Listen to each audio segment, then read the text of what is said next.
Hello students, today we'll do the detailed study of chapter 5 of the novel A Tale of Two Cities by Charles Dickens. So let's begin the chapter Mary's Proposals. It was a year since Charles Darnay's uncle Lee Marquis had been brutally, means savagely, cruelly, pitilessly murdered. He was killed by Jacques, French revolutionary.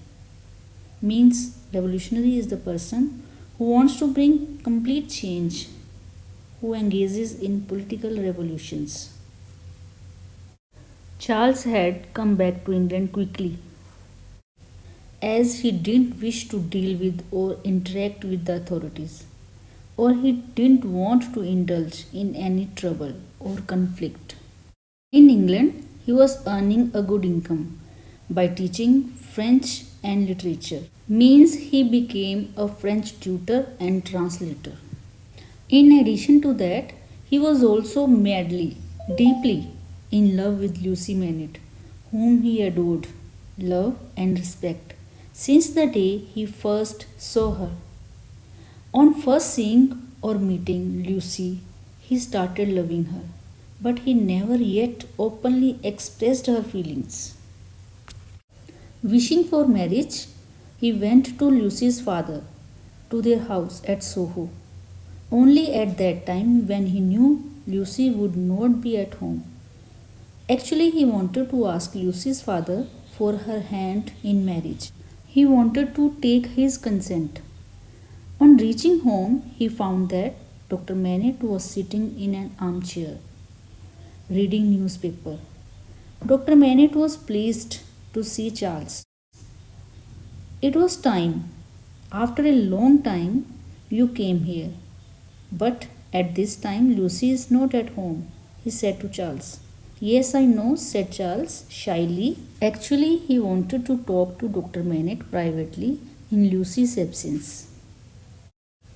Then he revealed his feelings for Lucy to Dr. Manet, saying that he loves his daughter dearly, very deeply.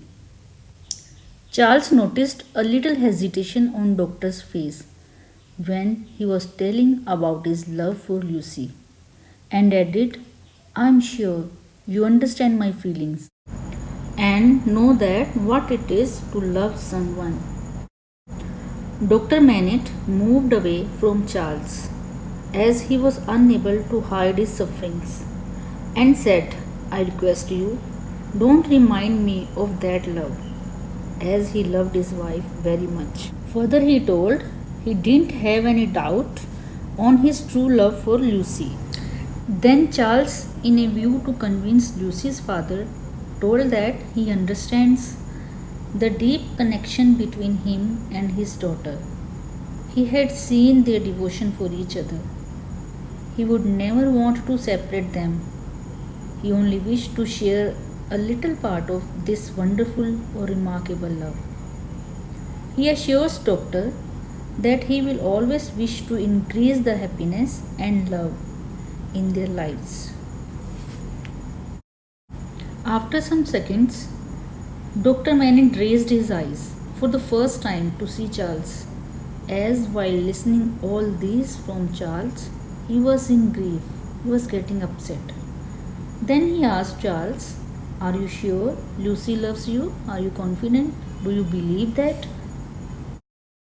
Charles answered in no and added, actually, he never revealed or expressed his feelings to her, and nor did she speak to me about her feelings. I was expecting for your guidance, sir. I don't know what is in the mind of Lucy. I can't suggest. I can't help you in this matter. She never talked about her feelings regarding this subject. Will you allow me to ask Lucy? Asked Charles. You mean if you have any rivals? Means Lucy may be in love with someone else. Actually, after the trial, Darnay, Carton, and Stryver, they begin spending time at the Manet's home. They were attracted to Lucy's beauty and a kind nature.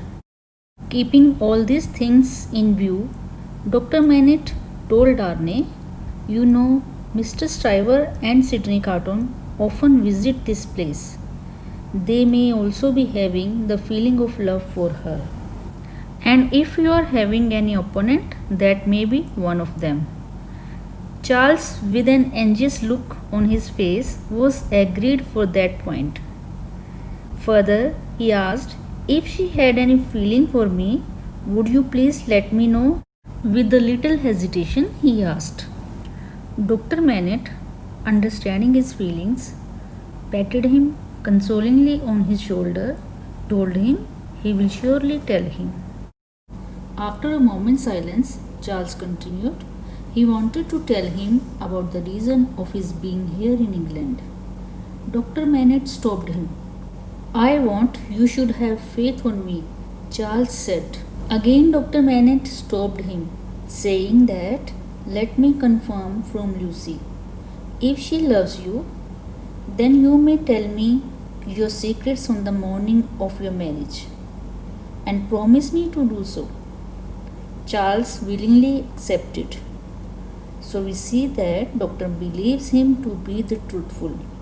He says if Lucy declares her love for Darnay, he will approve their marriage. Here starts the next scene.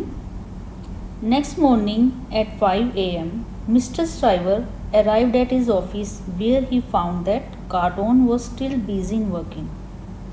In spite of the day's hours, Stryver was in very good mood.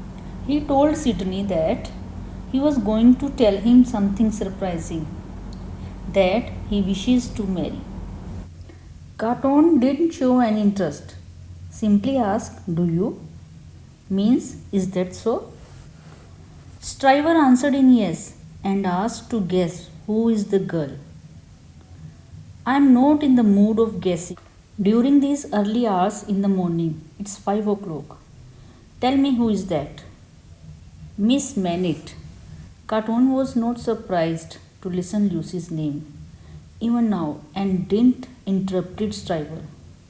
Stryver continued arrogantly that he doesn't care if she has no fortune, means if she doesn't have any money. "I myself am pretty well off and am a rising man." He means to say that he himself is so wealthy and a successful person that he doesn't care whether Lucy has property or not, and asks Carton, "Do you agree with me or not?" "Why shouldn't I? I agree with you." Then he gives an advice to Sydney Carton that he should find a landlady who has much property. It would be good for his better life ahead. Later on the same day, a man of decision, overconfident Mr. Stryver, went directly to Dr. Manet to discuss the matter, thinking that Dr. Manet would happily accept him, as he had all that a young girl would want or wish. He had good fortune, future, and a good character. While going to Dr. Manet's house, he decided to discuss the matter with Mr. Lorry, thinking that he was Dr. Manet's close friend. To see Mr. Stryver, Mr. Lorry got surprised and asked for the reason of his arrival there. "The matter is private, not related to money or any business," said Mr. Stryver. "Oh, really? Seriously?" Then openly he said he was going to propose Lucy Manet for marriage. "Oh, dear me. What do you mean by that? Dear me." "I mean, it's good decision. I am happy to listen," said Mr. Lorry. Then Stryver asked, "If I am not wealthy, well settled, having good profession, surely—" "Hang it, man! What is wrong?" asked Mr. Stryver with an expression of annoyance. "What is the problem then?" Mr. Lorry advised him, "You should not try to get the things if you are not having good opportunity to get success." "Do you think I may not be successful?" asked Mr. Stryver. "Mr. Lorry suggests that he is going to Soho in the afternoon." Let me test the waters means let me know the situation, what is in their minds. Let me try to find out their reaction or ideas before you do it. As a man of business, I can. Then he paused. Mr. Stryver agreed and said, whatever the information would be, let me know by this evening. Then he moved and burst out of the bank suddenly, means went out of the bank as if a strong wind had just blown through the open window. After this meeting with Mr. Lorry, Stryver began to think if Dr. Manette and Miss Lucy refused the offer of marriage, it would be extremely embarrassing. It is better to humiliate, to put down her, than to be humiliated, insulted. So when Mr. Lorry passed by Stryver's office, met Mr. Stryver, later that day, he tried to make him believe that he had forgotten all about the marriage proposal. I went to Soho, said Mr. Lorry. Soho? In a questioning way, Stryver asked, as if he had forgotten about the marriage, about the matter discussed in the morning. The Manettes, said Mr. Lorry. Oh, to be sure. I was sure. I think what I suggested you earlier, that was fine advice. I am not sure you will succeed, said Mr. Lorry. Mr. Stryver didn't seem at all put out. Means he didn't seem to be irritated, upset.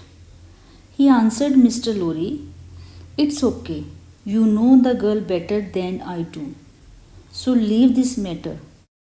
Mr. Lorry could only stare at Stryver. He didn't utter any word. Next scene.